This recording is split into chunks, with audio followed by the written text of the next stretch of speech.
जय श्री कृष्ण दोस्तों। आज मैं ये वीडियो एक ऐसे योग के बारे में बता रहा हूँ जो अक्सर ज्योतिष में गज केसरी योग के रूप में वर्णन किया गया है। गज केसरी मतलब गज का मतलब तो हो गया हाथी और केसरी का मतलब हो गया सिंह, मतलब शेर। तो ये मतलब कि एक ऐसा योग है ज्योतिष में जो अक्सर जो बड़े बड़े उद्योगपति होते हैं, धनाढ़ लोग होते हैं, जिन्हें हम अक्सर देखते हैं कि ये जीवन भर सफलता के शिखर पर जो लोग बैठे हुए होते हैं, उनकी कुंडलियों में ये अक्सर ये योग देखा जाता है। ये योग ऐसा है कि मतलब कि जो बोलते हैं ना, जो ख़ानदानी रईस लोग होते हैं, मतलब पीढ़ी दर पीढ़ी ये योग कई बार चलता रहता है।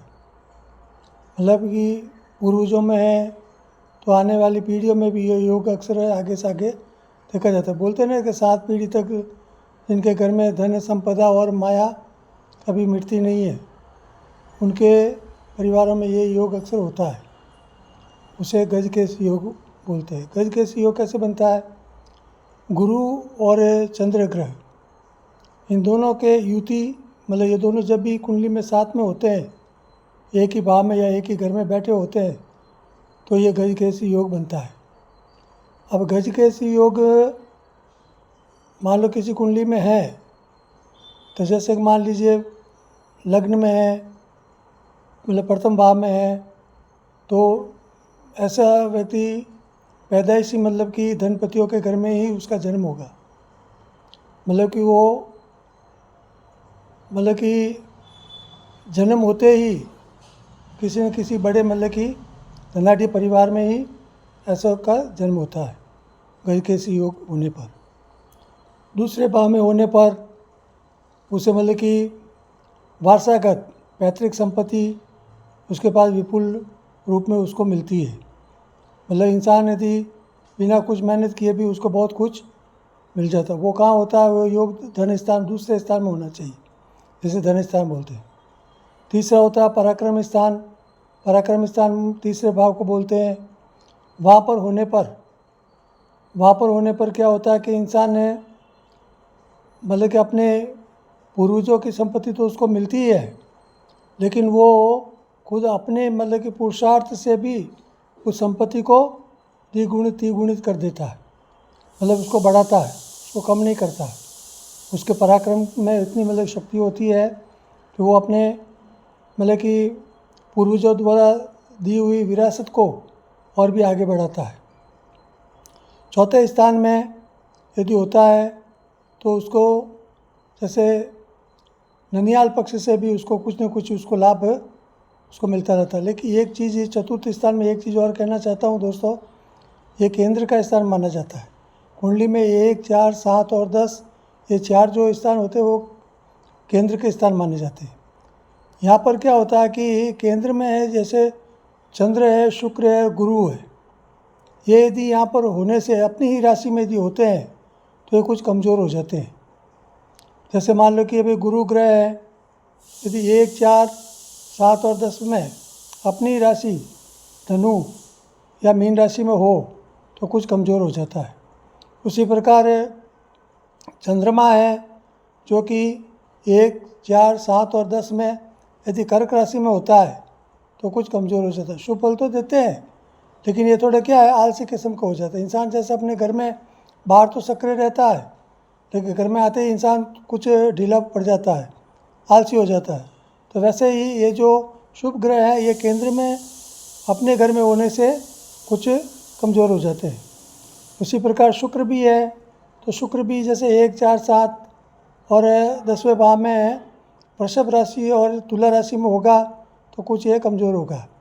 तो ये जो चंद्र और गुरु, ये ऐसा ग्रह हैं जो ये केंद्र के बाहर यदि हो गए तो ज़्यादा बलवान होंगे।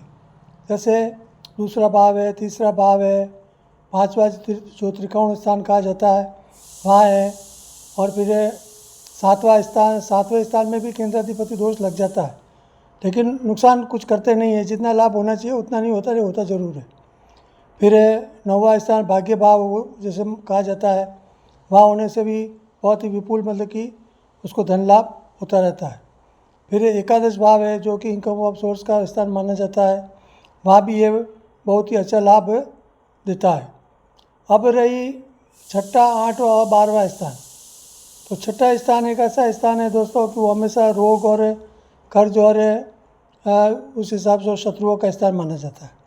और मान लो कि छठे स्थान में यदि मतलब कि ये गजकेसरी योग बनता है तो फिर क्या होता है कि लाभ तो होता है, लेकिन इंसान है मतलब कि दूसरों को, जैसे मान लो किसी को धन उधार दे दिया वो वापस नहीं आया, तो लोगों के द्वारा उसको नुकसान भी बहुत पहुंचाया जाता है। क्या हम भरोसा करके किसी को पैसे दे दिए तो लोग उस पैसे को डकार गए, वापस दिए नहीं, और दुश्मनियाँ भी अलग से हो जाती है। तो छठे घर का मतलब काम ये है, छठे घर में यदि गजकेसरी योग होगा तो इंसान अपने स्व अर्जित धन को कहीं न कहीं व्यर्थ के कार्यों में उसको गंवाता रहता है या फालतू के खर्चे करता रहता है।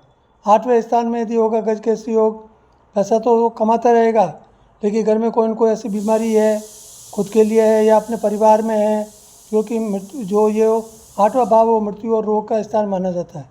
तो ऐसे स्थानों में उसका खर्च, जैसे किसी बड़े ऑपरेशन है वगैरह है, ऐसों में उसकी ज़्यादा या असाध्य कोई बीमारी है तो लगातार वो पैसे उसमें मतलब कि वो उसमें खर्च होते रहते हैं। उसी तरह 12वां स्थान है, 12वां स्थान मतलब व्यय का स्थान माना जाता है, हानि का स्थान माना जाता है। तो ऐसे में क्या होता है, धन होता है, उस धन का सदुपयोग नहीं करके दुरुपयोग ज़्यादा करता है। वो कैसे होता है, जैसे बेमतलब की प्रॉपर्टी कोई ले ली या फिर उसमें मान लो वापस उसका पैसा बराबर में आया नहीं, या बेमतलब के खर्चे कर दिए, क्या मतलब कि अनर्गल जो खर्चे होते हैं वो व्यय भाव में यदि गजकेसरी योग होगा तो वो करवाएगा। तो गजकेसरी योग है कुंडली में अमुक स्थानों में तो मतलब कि बहुत ही अच्छा लाभ देता है, और अमुक स्थानों में कमज़ोर होकर कुछ नुकसान भी करवाता रहता है। लेकिन अक्सर ये जो भी बड़े उद्योगपति वगैरह होते हैं, धनपति होते हैं, सफल लोग होते हैं, उनकी कुंडलियों में गजकेसरी योग है हमेशा होता ही है। गजकेसरी योग के लिए मूल शर्त यही है कि गुरु और चंद्र की युति अच्छे स्थान में होनी चाहिए। दूसरा एक और चीज़ है कि इसमें विषोत्तरी दशाओं का भी महत्व होता है। जैसे मान लीजिए कि गजकेसरी योग तो है, लेकिन साथ में विषोत्तरी दशाएँ भी चलती रहती है सभी ग्रहों की, जैसे चंद्र है, सूर्य, चंद्र, मंगल, बुध, गुरु, शुक्र, शनि और राहु और केतु की। अब ये देखना जरूर होता है कि इस दरमियान कौन सी दशा चलती है। अब मान लीजिए कि गजकेसरी योग तो है कुंडली में, और गुरु की मान लो कि 16 वर्ष की दशा चल रही है तो बहुत ही अच्छा, उसमें और भी सोने में सुहागा हो जाएगा।